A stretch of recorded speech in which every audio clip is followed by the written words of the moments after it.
Today's update has a quiet theme running through it: operational discipline. Across Amazon, retail media, supply chains, and even AI shopping agents, the platforms are slowly tightening the rules of the game. If you run a brand, the companies that win the next few years are the ones that operate cleanly, not the ones chasing hacks. Let's start with one of those operational rules that shows up every single summer. Amazon just reminded sellers that meltable inventory needs to be out of FBA before April 20th.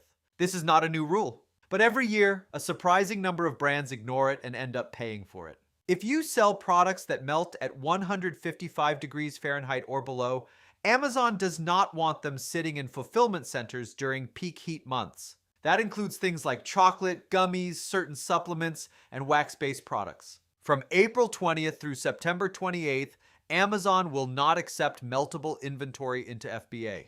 And anything still sitting in the network after that cutoff can be marked unfulfillable. Starting May 1st, Amazon can dispose of those units and charge a disposal fee. This is one of those policies that sounds like a small operational detail until you run the numbers. Imagine a pallet of product sitting in FBA that suddenly gets flagged and removed. That is stranded inventory, loss margin, and removal costs all at once. The brands that handle this well treat meltable inventory like a seasonal supply chain problem. Some shift to FBM during the summer months. Some reduce FBA inventory levels ahead of the deadline. Others use third-party warehouses in cooler regions and replenish later. But the bigger signal here is about how Amazon operates its fulfillment network. As the platform scales, the rules around inventory quality, temperature control, and operational efficiency keep getting tighter. Amazon is not interested in being a storage locker for risky products. They are optimizing for speed, consistency, and customer experience.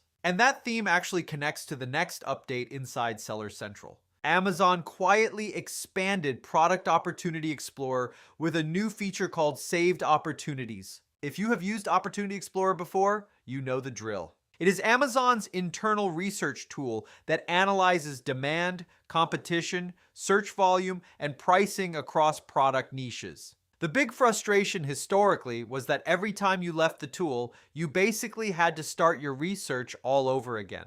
Now, Amazon is letting sellers save niches and product opportunities directly inside the platform.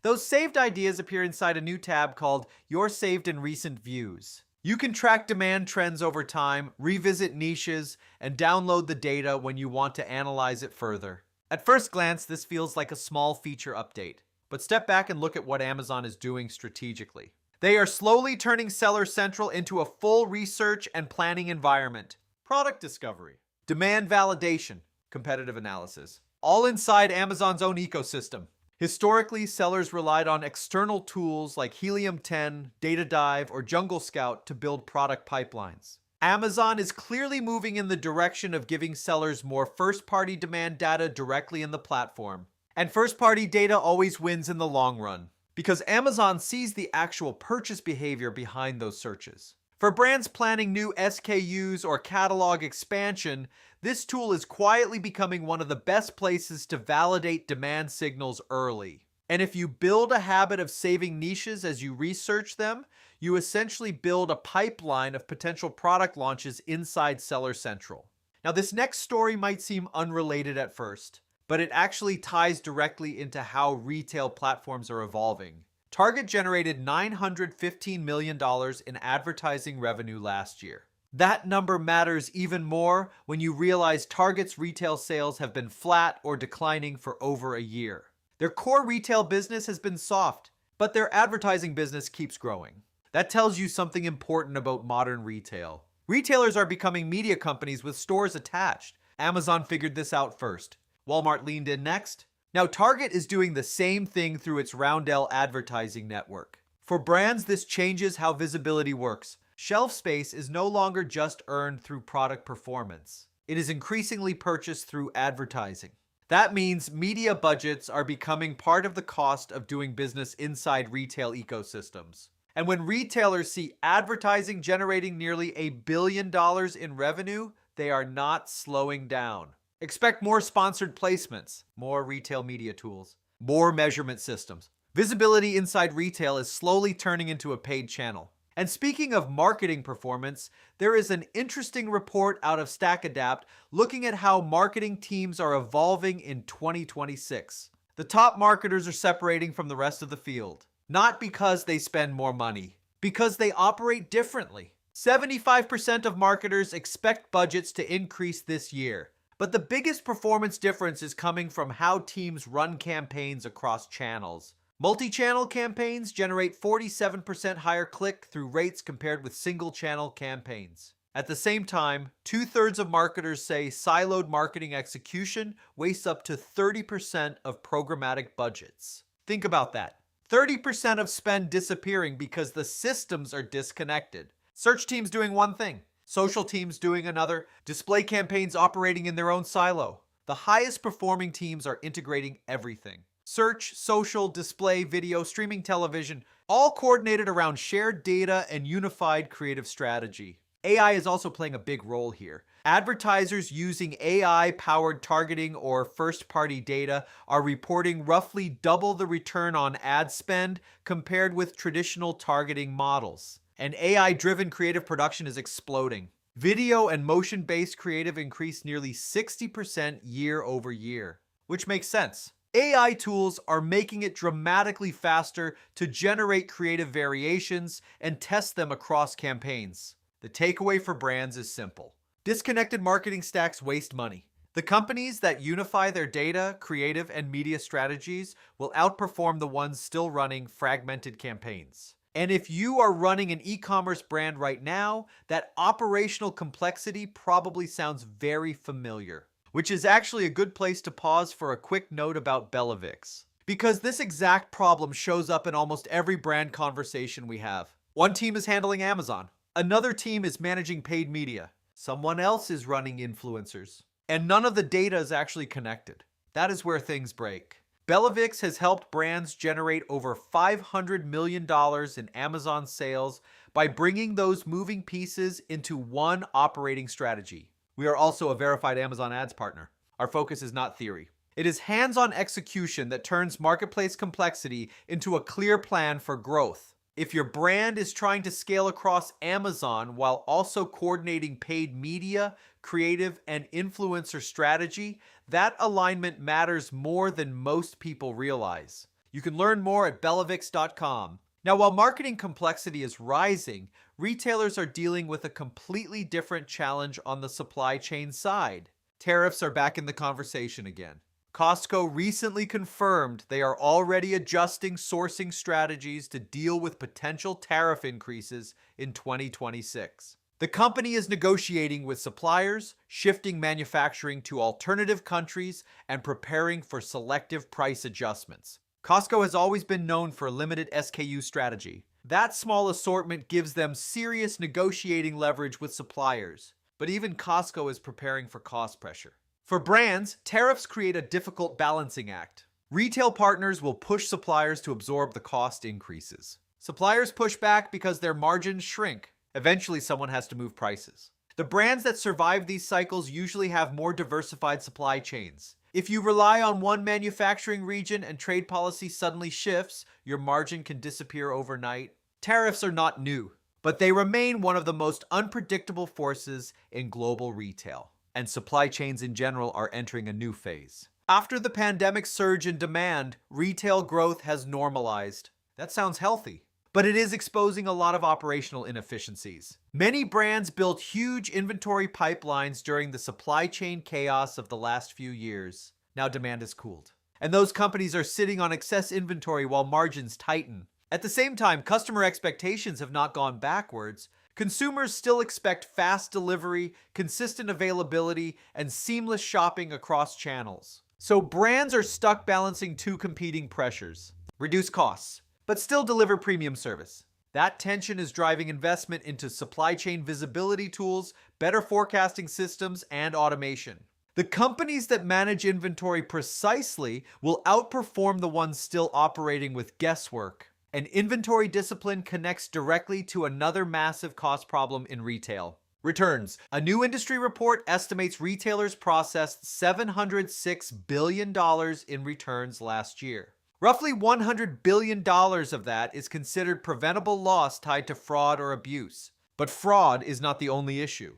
Operational complexity is the bigger story. About 81% of returns happen in store, and nearly 30% of returns are what retailers call BORIS, buy online, return in store. That behavior sounds convenient for customers, but it creates major operational headaches. Inventory moving across channels, disconnected return systems, manual store processing. Every time an item goes through the return process, retailers lose roughly 30% of its value, which is why many retailers are investing heavily in unified return data systems. They want to detect fraud earlier, manage inventory better, and reduce unnecessary losses. Convenient return policies are not going away. Customers expect them, but retailers are becoming much more strategic about how they manage that risk. And while retailers work through these operational challenges, they are also investing heavily in something that used to be considered a luxury: personalization. Costco is expanding its digital personalization strategy to better tailor promotions and recommendations to members. This is interesting because Costco historically relied almost entirely on the warehouse experience. Walk the aisles, discover products, buy in bulk. But now the company is leaning deeper into data-driven marketing. Purchase history, behavioral data, and personalized messaging are all being used to improve engagement and repeat purchasing.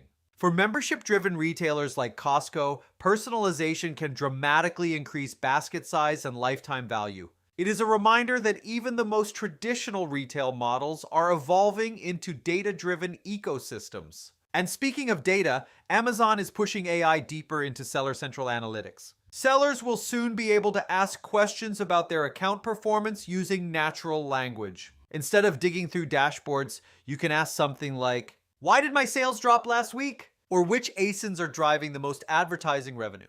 The AI then generates summaries and recommended actions. For smaller sellers, this acts like a built-in analyst. For larger operators, it speeds up the process of identifying trends across huge data sets. But this tool should be treated as an assistant, not an autopilot. AI can surface patterns, but experienced operators still need to validate the insights and decide what actions actually make sense. Because the last thing you want is a machine making strategic decisions about inventory, advertising, or pricing without human oversight. And if we zoom out even further, the next evolution of commerce might involve AI doing something even more dramatic: actually completing purchases for consumers. A new report from McKinsey describes what they call Agentic commerce. The idea is simple but powerful. Instead of consumers browsing listings or comparing products manually, AI agents handle the process. They analyze reviews, compare pricing, evaluate product features, and then complete the purchase automatically on behalf of the consumer.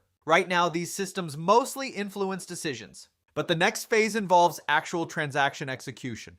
That would fundamentally change how products are discovered online. Instead of optimizing purely for human shoppers, brands may need to optimize for machine-readable data. Clear product specifications, structured information, trusted brand signals. All signals that an AI shopping agent can evaluate. The fundamentals still matter: pricing, fulfillment, reliability, strong reviews. But the interface between consumer and product could shift dramatically over the next decade. And finally, one story that shows how consumer brands continue evolving inside retail. A startup energy drink called Update just brought on Kim Kardashian as a co-founder. The brand is launching a major retail rollout at Walmart with an exclusive variety pack hitting more than 4,000 stores. But the more interesting piece is the product itself. Instead of caffeine, the drink uses paraxanthine. That is the compound the body naturally produces after metabolizing caffeine. The positioning is energy without the jitters, crashes, or sleep disruption. It is part of a broader shift in the energy drink category, moving away from aggressive performance branding toward wellness-oriented formulations. Younger consumers, especially Gen Z, are driving demand for functional beverages that feel closer to supplements than traditional energy drinks. Celebrity-backed brands can accelerate awareness quickly, but long-term success will still depend on product performance, distribution, and sustained consumer demand. Because retail eventually filters out the hype. What survives is what people keep buying. Now, before we wrap up, there was a really interesting conversation happening in the Amazon seller forums recently. Someone asked a simple question: what is the best advice for new Amazon sellers? A few responses stood out, and honestly, they cut through more noise than most guru advice you see online. One seller put it perfectly: Amazon is hard, but it is worth it if you learn how to speak Amazon's language. That means understanding the rules, the economics, and the workflows before you blame the platform. Another seller said something even more direct: selling on Amazon is a profession, not a hobby. That means learning product requirements, listing policies, labeling standards, and category restrictions before your first shipment ever goes into FBA. One piece of advice I strongly agree with was this: inspect your inventory before trusting the supply chain. Do not send your first product order straight into FBA without verifying packaging, labeling, and product quality. That one step can prevent an expensive disaster. And the final point from the forum that really matters today: Amazon increasingly rewards brands, not resellers chasing quick flips. Brand registry, strong creative, differentiated products, and consistent traffic all matter more than they did 5 years ago. If I were adding one final piece of advice for new sellers, it would be this: ads do not fix a weak listing. Advertising drives traffic, but conversion still depends on positioning, images, pricing, and trust. Amazon is not a shortcut business. It is an operating system. Learn how it works, build a real brand, execute patiently, and the results tend to follow. That is it for this week's news and updates. If you enjoy these breakdowns, make sure you subscribe and leave a review wherever you listen to the podcast. This is Mr. Will, signing off from the Selling on Giants podcast. Keep building, keep testing, and keep operating like the brands that win.